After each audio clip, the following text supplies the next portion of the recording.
So hello friends, welcome to my channel जहां हम सीखेंगे कॉमर्स एक बहुत ही मजेदार और आसान तरीके से।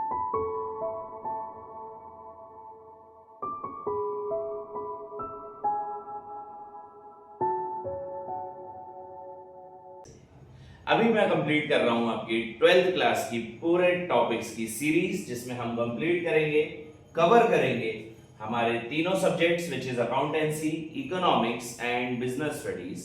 और इसके साथ साथ हम उसमें देखेंगे सारे टॉपिक्स बिल्कुल ही स्क्रैच से, ताकि 12th बोर्ड्स में हमें किसी प्रकार की कोई भी परेशानी ना आए और हम बहुत अच्छे नंबर स्कोर कर सकें। अभी मैं आपको कंप्लीट करा रहा हूं मैक्रो इकोनॉमिक्स। मैक्रो इकोनॉमिक्स में भी अभी हम पढ़ रहे हैं chapter number first, which is circular flow of income and basic terms of macro economics. तो हम इससे पहले वाली जितनी वीडियोस में डाल चुका हूं उसमें हमने कंप्लीट कर चुके हैं हमारा सर्कुलर फ्लो ऑफ इनकम। हमने देख के आए हैं हमारे जो भी बेसिक टर्म्स है, विच इज नॉर्मल रेसिडेंट क्या होता है, सिटीजनशिप क्या होती है, रेसिडेंशियलशिप क्या होती है, डोमेस्टिक टेरिटरी में क्या क्या चीजें इंक्लूड होती हैं।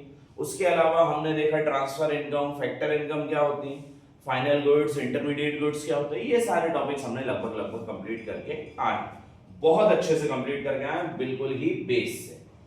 इस वाली वीडियो में इस चैप्टर को मैं खत्म करूंगा। इस वाली वीडियो में क्या पढ़ना है हमें, पहले तो दो सिंपल टॉपिक्स जो आपके सामने लिखे हुए हैं, which is consumption goods and capital goods क्या होते हैं। उसके अलावा तीन ऐसे टॉपिक्स जिसके ऊपर ये पूरा यूनिट, या आप बोलो कि ये आने वाला जो नेशनल इनकम वाला पार्ट है 10 नंबर का जो यूनिट पेपर में आएगा, वो बेस है। वो सारे यूनिट्स, वो सारे टॉपिक्स अपन इस वाली वीडियो में कवर करेंगे। सो बने रहना मेरे साथ, एक एक करके अपन सारी चीजें मैं आपको बहुत अच्छे से समझाने वाला हूं। तो चलिए बिना देरी के स्टार्ट करते हैं आज की वीडियो। और आज का हमारा पहला topic which is consumption goods and capital goods. Consumption goods और कैपिटल गुड्स क्या होते हैं? बेसिकली नाम से ही समझ आ रहा है, कंजप्शन गुड्स ऐसे गुड्स जो कंजप्शन के लिए रेडी हैं, फाइनल कंजप्शन के लिए रेडी हैं, they are considered as consumption goods. Sir ये पेन फाइनल कंजप्शन के लिए रेडी है, कंजप्शन गुड्स। कोई वाटर बॉटल, ये बुक, या आपके जो कैमरा है, ये ट्राइपॉड, हर एक चीज जो डायरेक्ट कंजप्शन के लिए रेडी है, they are considered as consumption goods. ठीक है, कंजप्शन गुड्स को आगे चल के फर्दर डिवाइड किया गया है चार सेक्टर्स में, या चार अलग अलग dimensions. What are the four different types? चार अलग अलग टाइप्स कौन कौन से हैं कंजप्शन गुड के? सबसे पहला durable goods. What do you mean by durable goods? ऐसे गुड्स जो लंबे समय के लिए चल सके, जिनको आप बार बार यूज कर सको, they are considered as durable goods. Sir बार बार यूज करने के तात्पर्य क्या है? सर बस है, ट्रक है, मोटरसाइकिल है, आपकी घर में चलने वाली स्कूटीज हैं, मोबाइल फोन्स हैं, दीज आर ड्यूरेबल गुड्स। आपके घर में refrigerator, television, these are durable goods. Furniture, these are durable goods. ऐसे गुड्स जो कि आप बार बार एक लंबे समय तक यूज कर सकते हो, they are considered as durable goods. The second is semi durable goods. Semi durable goods. Semi durable goods क्या होते हैं सर? ऐसे गुड्स जिनको आप यूज तो कर सकते हो बार बार, लेकिन एक लंबे समय तक यूज नहीं कर सकते। ठीक है, इसको आप बार बार भी यूज कर सकते हो और लंबे समय तक भी यूज कर सकते हो। बस सेमी ड्यूरेबल गुड्स आप बार बार यूज कर सकते हो, ठीक है, बट बहुत ज्यादा लंबे समय तक नहीं। क्लोथ्स, ठीक है सर, हम बार बार यूज कर लेते हैं क्लोथ्स को, बट क्या हम लंबे समय तक यूज कर सकते हैं? क्या 5 साल 10 साल यूज कर सकते हैं? पॉसिबल ही नहीं। एक क्लोथ ज्यादा से ज्यादा 1 साल 2 साल से ज्यादा चलता ही नहीं है ना। So they are considered as semi durable goods। ऐसे goods जिनको आप बार बार तो यूज कर सकते हो, बट एक लंबे समय तक यूज नहीं कर पा रहे हो, they are considered as semi durable goods। Then the last third one is non durable goods। What do you mean by non durable goods? ऐसे goods जिनको आप सिर्फ एक ही बार यूज कर सकते हो, they are considered as non durable goods। Milk, petrol, crude oil, LPG, CNG, these are non durable goods। एक बार use करी खत्म हो जाएगी, वो आपको वापस से लेना पड़ेगा उस चीज को।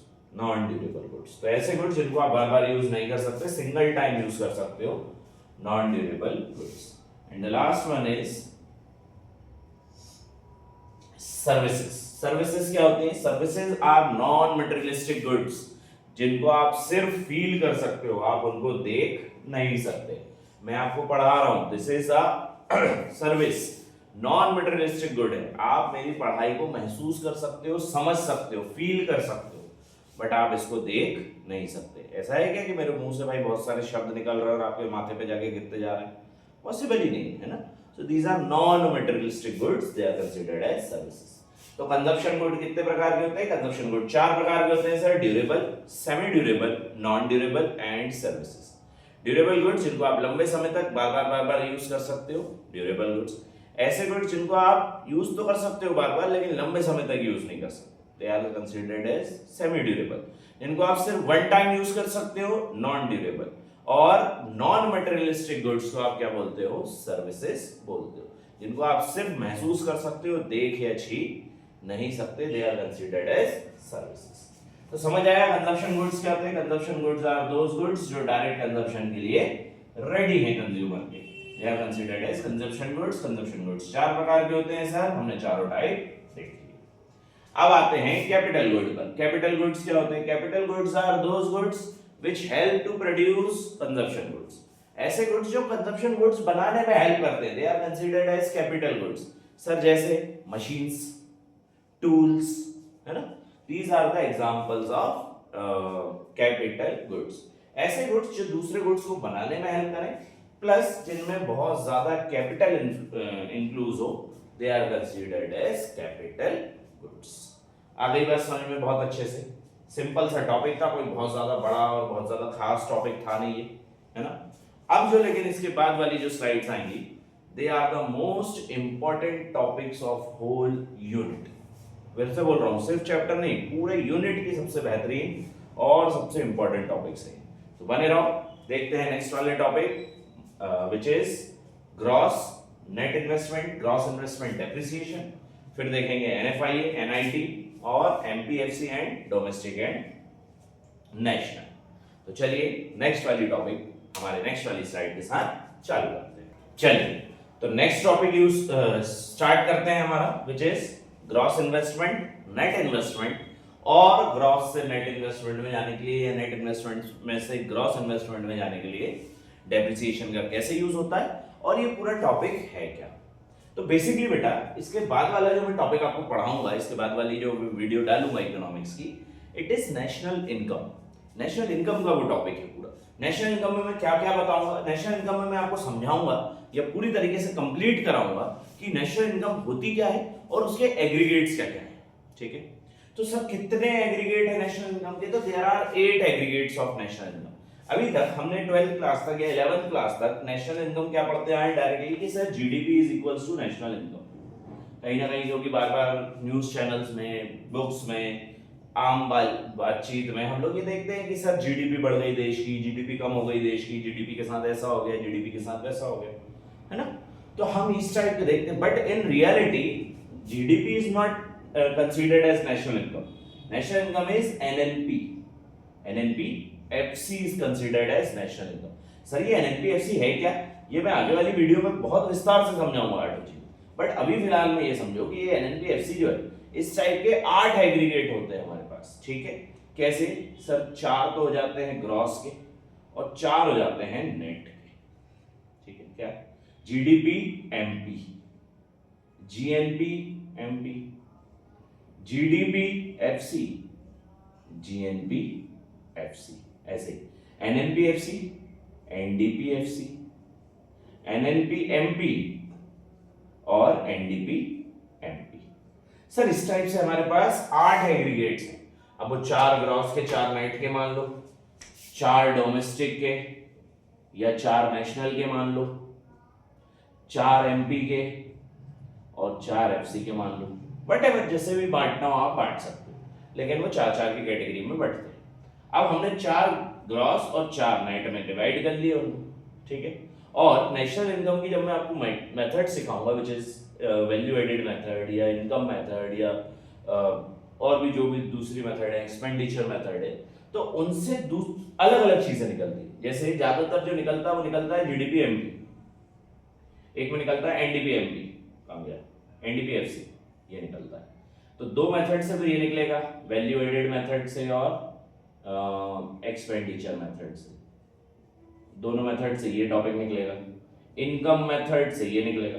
और मुझे क्या बनाना है सर, एनएनपीएफसी को नेशनल इनकम बोलते हैं ना हम तो मुझे अगर जीडीपी एमपी से एनएनपीएफसी में जाना है, नेशनल इनकम पे जाना है, तो कैसे जा सकता हूं? उस समय पर काम आएंगे हमारे ये तीनों टॉपिक्स। अभी ये पहला वाला टॉपिक पढ़ा रहा हूं, ये पूरा पहला टॉपिक, इसके अलावा दूसरा भी है, फिर तीसरा भी है, तो वहां पर काम आते हैं ये सब।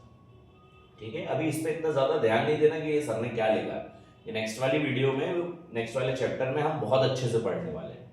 तो सर हमें ये निकलेगा, यहां पर पहुंचना है, मतलब ग्रॉस से नेट में जाना है, डोमेस्टिक से नेशनल में जाना है, प्रोडक्ट तो सब में सेम है, और एमपी से एफसी में जाना है, मार्केट प्राइस से फैक्टर कॉस्ट में जाना है सर। तो उस समय पर क्या यूज होते हैं? तो उस समय पर ये तीन एग्रीगेट्स यूज होते हैं या तीन कन्वर्जन्स यूज होते हैं। तो आज का हमारा पहला कन्वर्जन है gross investment, net investment and depreciation, मतलब ग्रॉस से नेट में जाने का तरीका। इसके बाद वाला आएगा डोमेस्टिक और नेशनल में जाने का तरीका, फिर आएगा एमपी से एफसी में जाने का तरीका। ठीक, तो आज का हमारा ग्रॉस से नेट में जाने के तरीके को हम सबसे पहले तो पढ़ते हैं कि ग्रॉस और नेट होता क्या है। तो ये ग्रॉस इन्वेस्टमेंट और नेट इन्वेस्टमेंट बेसिकली जो कैपिटल स्टॉक है, जब आप उसको एडअप करते हो इकोनॉमी के अंदर, या आपने गवर्नमेंट जब एडअप करती है इकोनॉमी के अंदर, that is considered as gross investment. ठीक है, ग्रॉस इन्वेस्टमेंट क्या होता है? Gross investment is a total capital stock invested in the economy. जो भी कैपिटल स्टॉक इन्वेस्ट किया गया है इकोनॉमी के अंदर by each and every person, government, house hold, firm, सबके द्वारा जो भी ग्रॉस इन्वेस्टमेंट इंक्लूड किया गया है इकोनॉमी के अंदर, that is considered as gross investment. उसमें डेप्रिसिएशन माइनस नहीं होगा। And when you deduct depreciation from all the capital stock invested, then it will become net investment. ठीक है, तो ग्रॉस और नेट इन्वेस्टमेंट क्या होता है सर? ग्रॉस इन्वेस्टमेंट होता है वो सारी चीजें या वो सारा कैपिटल स्टॉक जो गवर्नमेंट या सारे सेक्टर्स मिलकर इकोनॉमी के अंदर इन्वेस्ट कर रहे हैं, उसको हम बोलेंगे ग्रॉस इन्वेस्टमेंट। ठीक है, क्या होता है ग्रॉस इन्वेस्टमेंट? वो सारा कैपिटल स्टॉक जो कि सब लोग मिलकर इकोनॉमी के अंदर इन्वेस्ट कर रहे हैं, वो क्या कहलाएगा? ग्रॉस इन्वेस्टमेंट कहलाएगा सर। ठीक है, सारा कैपिटल स्टॉक, उसमें से अगर मैं डेप माइनस कर दूंगा तो क्या बन जाएगा? नेट इन्वेस्टमेंट बन जाएगा सर। क्या ये डायरेक्ट पूछा जाता है कि ग्रॉस इन्वेस्टमेंट और नेट इन्वेस्टमेंट क्या होता है? बहुत रेयरली, वैसे तो नहीं पूछा जाता, कन्वर्जन ही पूछते हैं आपसे। ठीक है, तो ये तो हो गया सर ग्रॉस और नेट की बात कि सर ग्रॉस इन्वेस्टमेंट मतलब वो सारा इन्वेस्टमेंट, वो सारा कैपिटल स्टॉक का इन्वेस्टमेंट जो गवर्नमेंट या सारे सेक्टर्स मिलकर इकोनॉमी के अंदर कर रही है, वो ग्रॉस इन्वेस्टमेंट। और उसमें से अगर हम डेप्रिसिएशन माइनस कर देंगे तो वो बन जाएगा सर नेट इन्वेस्टमेंट। ठीक है सर, ग्रॉस और नेट समझ आया।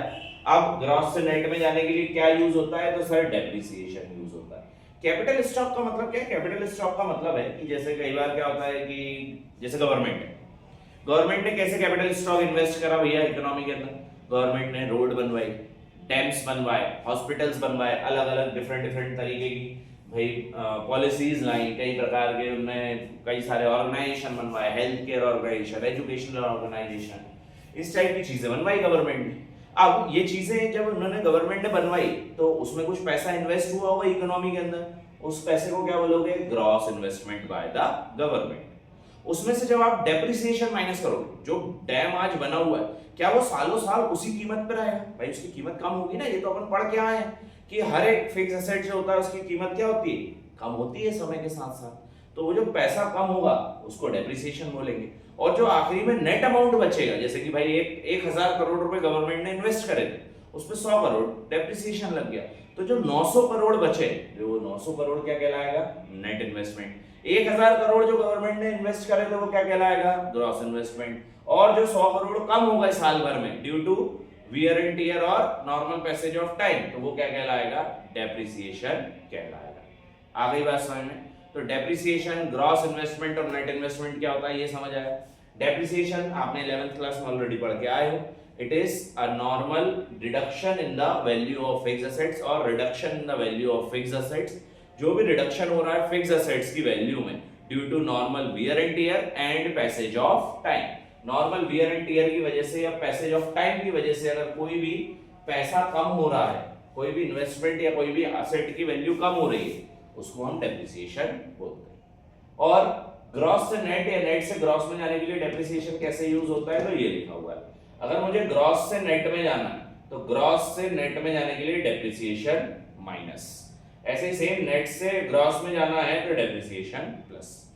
अगर मेरा जीडीपी एमपी निकला और मेरे को ग्रॉस से नेट में जाना है तो ग्रॉस से नेट में जाने के लिए मैं यहाँ पे जीडीपी एमपी में क्या माइनस करूंगा, एनएनपीएफसी बनाने के लिए डेप्रिसिएशन माइनस करूंगा। सर आप एक बात समझ में, मतलब इस ग्रॉस को नेट में जाने के लिए मेरे को क्या करना पड़ेगा, डेप्रिसिएशन माइनस करना पड़ेगा। और अगर नेट से ग्रॉस में जाना है मुझे, तो नेट से ग्रॉस में जाना है तो डेप्रिसिएशन प्लस करना पड़ेगा सर। ठीक है, this is the first topic of your 3 major topics which is gross investment, net investment, depreciation and उसका कन्वर्जन मेथड। आ गया समझ में? फटाक से स्क्रीनशॉट लो, नेक्स्ट टॉपिक डालो। होपफुली आपको ये पूरा टॉपिक समझ आया हो। नेक्स्ट टॉपिक जो है हमारा, it is NIT, net indirect tax. जैसे डेप मदद करता है ग्रॉस से नेट में जाने के लिए, NIT मदद करता है डोमेस्टिक से मार्केट प्राइस से फैक्टर कॉस्ट में जाने के लिए। नेक्स्ट वाला टॉपिक रहा ये आपके सामने नेक्स्ट वाली स्लाइड में। चलिए, तो जो नेक्स्ट टॉपिक हमें पढ़ना है, it is net indirect tax, NIT। ये हमारा सेकंड वाला टॉपिक है सर। ये हमारा सेकंड कन्वर्जन है। पहला कन्वर्जन हमने देखा नेट से ग्रॉस में जाने के लिए, जिसमें हेल्प कर रहा था डेप्रिसिएशन। अब हमारा सेकंड जो है, it is NIT, market price से फैक्टर कॉस्ट में जाने के लिए। 8 एग्रीगेट याद है, उसमें 4 एग्रीगेट मार्केट प्राइस और 4 एग्रीगेट फैक्टर कॉस्ट के थे, मैंने बताया था। तो एमपी से एफसी में या एफसी से एमपी में जाने के लिए कौन यूज होता है, NIT यूज होता है, जिसको हम बोलते हैं नेट इनडायरेक्ट टैक्स। नेट इनडायरेक्ट टैक्स को क्या बोला जाता है सर, NIT बोला जाता है। ये नेट इनडायरेक्ट टैक्स क्या है, इसको पढ़ने से पहले ये समझो टैक्सेस होते कितने प्रकार के। ये अपन ने ऑलरेडी बहुत बार कई सारी वीडियोस में पढ़ा। तो NIT या इनडायरेक्ट टैक्स क्या होता है, तो टैक्सेस 2 प्रकार के होते हैं, direct and indirect taxes. Direct taxes are those taxes जिनका बर्डन शिफ्ट नहीं किया जा सकता। ठीक है, ऐसे टैक्सेस जिनका बर्डन शिफ्ट नहीं किया जा सकता, ये are considered as direct taxes. और ऐसे टैक्सेस जिनका बर्डन शिफ्ट किया जा सकता है, they are considered as indirect taxes. तो इनडायरेक्ट टैक्सेस तो ये हो गया सर। ठीक है, फिर आते हैं सब्सिडी। सब्सिडी क्या होती है, तो सर सब्सिडीज आर रिडक्शन और सम काइंड ऑफ, आप बोलो बेनिफिट्स बाय द गवर्नमेंट, कि अगर गवर्नमेंट से हमें कोई बेनिफिट मिल रहा है किसी भी चीज की वैल्यू में कमी आने में, तो they are considered as subsidy. मतलब ये चीज अगर 100 रुपए की मिल रही थी, गवर्नमेंट ने बोला एक काम करो, ये 70 में ले लो, 30 रुपए हम दे देंगे और 70 रुपए आप दे देना। सामने वाले को तो 100 ही रुपए मिले, जिसने इसको बनाया होगा उसको तो पूरे 100 मिले, बट आपने कितने दिए, 70 दिए। बाकी के 30 आपके बदले में कौन दे रहा है, गवर्नमेंट दे रही है। तो वो जो 30 रुपए गवर्नमेंट आपके बदले में दे रही है, that is considered as subsidy. और इनडायरेक्ट टैक्स और सब्सिडी के डिफरेंस को क्या बोलते हैं, नेट इनडायरेक्ट टैक्स बोलते हैं। यही इसकी डेफिनेशन है और यही इसका फॉर्मूला भी है। तो NIT का डेफिनेशन क्या है sir, NIT is the basic difference between indirect tax and subsidies. The difference between indirect tax and subsidy is known as NIT, net indirect tax. नेट इनडायरेक्ट टैक्स का फॉर्मूला भी यही होता है, इनडायरेक्ट टैक्स माइनस सब्सिडी। ध्यान रखना, indirect tax minus subsidy, कभी भी सब्सिडी माइनस इनडायरेक्ट टैक्स नहीं, और ना ही डायरेक्ट टैक्स माइनस सब्सिडी। हमेशा indirect tax minus subsidy is considered as NIT, net indirect taxes. आगे बात समझ में?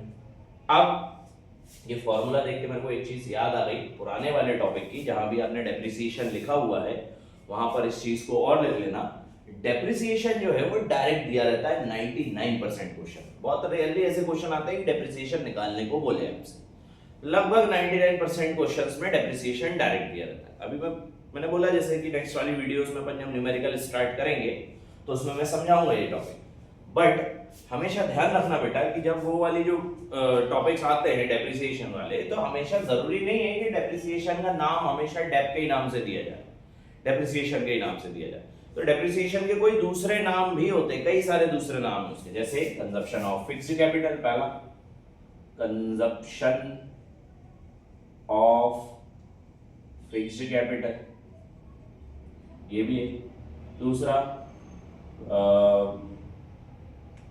Reduction of fixed capital, reduction of fixed capital, है ना। तीसरा डेप्रिसिएशन खुद।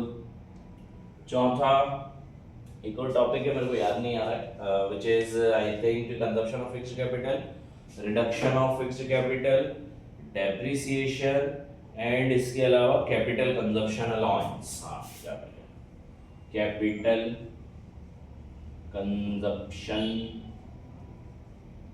अलाउंस, ठीक है।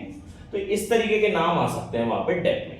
तो हमेशा ध्यान रखना, capital consumption of fixed capital ही ज्यादातर नाम से आता है, तो consumption of fixed capital is considered as depreciation या डेप डायरेक्ट नाम से दिया रहेगा। इन दोनों नाम को इतना ज्यादा यूज नहीं किया जाता है। तो मैं जब भी बोलूं कंजप्शन ऑफ फिक्स्ड कैपिटल तो समझ जाना कि ये डेप की बात कर रहे हैं सर यहाँ पे, ठीक है। तो ये जो टॉपिक था, मैंने लास्ट वाली जो स्लाइड थी उसमें बताना भूल गया था, एकदम मेरे ध्यान से निकल गई थी, तो मैंने यहाँ पे समझा दी। ध्यान रखना, डेप्रिसिएशन कभी भी कोई भी फॉर्मूले के बेसिस पर नहीं आता है, ज्यादातर तो नहीं आता है, वो उसके नाम चेंजेस करके आ सकते हैं। नाम कुछ भी चेंज हो सकता है ना। एक और चीज है इसके, एक और नाम है current replacement cost, current replacement cost, current replacement cost भी ज्यादातर आता है। तो ये जो तीन नाम है, ये जो पांच नाम है, इनको डेप्रिसिएशन की जगह पर इन पांच नाम से भी चीजें आ सकती हैं। तो वहां पर ध्यान रखना, ग्रॉस से नेट में जाने के लिए इन पांचों को ढूंढ लेना, इन पांचों में से कोई एक चीज दी होगी, वही आपकी डेप्रिसिएशन होगी। ज्यादातर तो consumption of fixed capital, depreciation या करंट रिप्लेसमेंट कॉस्ट के नाम से ही दिया जाता है, ठीक है। ये एक टॉपिक था जो पिछले वाली स्लाइड में मैं भूल गया था। वापस आते हैं अपने नए ये वाले टॉपिक पर। एनआईटी क्या होता है ये समझ आया, नेट इनडायरेक्ट टैक्स। नेट indirect tax is the basic difference between IT and subsidy. IT और सब्सिडीज के डिफरेंस को क्या बोलते हैं, एनआईटी। यही इसकी डेफिनेशन है, यही उसका फार्मूला भी, ये लिखा हुआ है formula, NIT is equals to indirect tax minus subsidy. Sir कभी ऐसा होगा कि आईटी नहीं दिया होगा, सिर्फ सब्सिडी दी होगी, तो भी हो सकता है क्या? बिल्कुल हो सकता है। आईटी नहीं दिया हुआ है, सिर्फ सब्सिडी दी है, तो आईटी को ले लेना 0। कभी भी ध्यान रखना, इस पूरे नेशनल इनकम वाले टॉपिक में जो चीज नहीं दी है उसको क्या ले लोगे? 0। तो आईटी नहीं दिया है तो 0, और अपन मान लेते सब्सिडी दी है 100, तो एनआईटी कितना हो जाएगा? माइनस का 100, ठीक है। और सर आईटी दिया हुआ है और सब्सिडी नहीं दी हुई है, तब तो जितना आईटी है वही आपका एनआईटी हो जाएगा, सिंपल। और दोनों दिया है तो दोनों का डिफरेंस, जैसे सपोज ये 1000 दिया होता, 1000 माइनस 100 तो आंसर हो जाता प्लस का 900, ये आपका एनआईटी हो जाता, ठीक है। तो एनआईटी या तो डायरेक्ट दिया होगा सर, या आईटी और सब्सिडी दी होगी सर। तो या तो डायरेक्ट दिया है तो बहुत अच्छी बात है, नहीं तो आईटी और सब्सिडीज को माइनस कर लेना, that will be your NIT. Conversion क्या है सर? कन्वर्जन है मार्केट प्राइस से फैक्टर कॉस्ट में जाने के लिए एनआईटी माइनस होगा हमेशा, फैक्टर कॉस्ट से मार्केट प्राइस में जाने के लिए एनआईटी प्लस होगा हमेशा। आ गई बात समझ में? इसका कन्वर्जन का भी फोटो स्क्रीनशॉट लो फटाक से। आगे बढ़ते हैं फिर। अब आते हैं हमारे इस चैप्टर के लास्ट वाले, तीसरे वाले कन्वर्जन पे, विच इज एनएफआईए, जो कि आप देखोगे नेक्स्ट वाली स्लाइड में। चलिए, तो लास्ट टॉपिक जो हमें पढ़ना है, जो हमारा तीसरा कन्वर्जन है, third conversion is net factor income from abroad. Net factor income from abroad क्या होती है? Net factor income from abroad is a difference between factor income from abroad and factor income to abroad.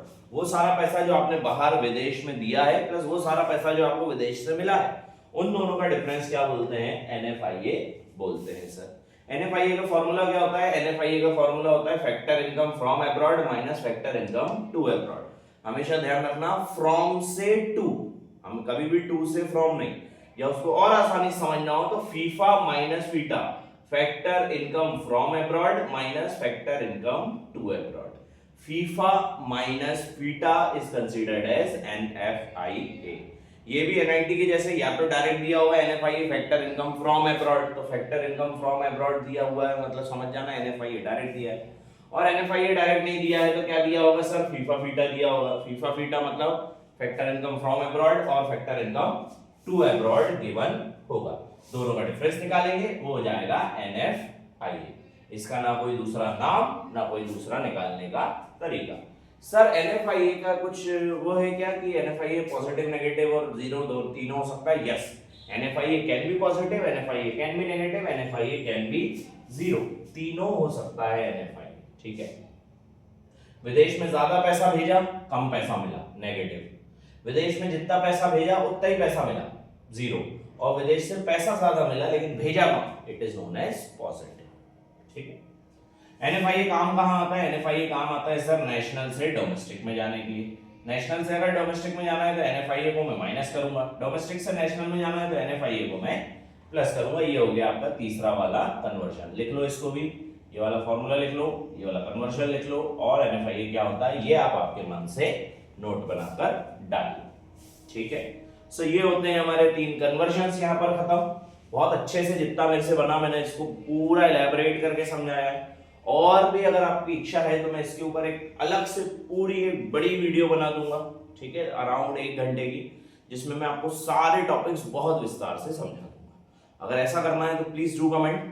तब तक के लिए share this videos to all your friends, ताकि आपके साथ साथ उनको भी बेनिफिट मिल सके। Share, subscribe, like my channel, like my videos and keep supporting me. All the best for your future.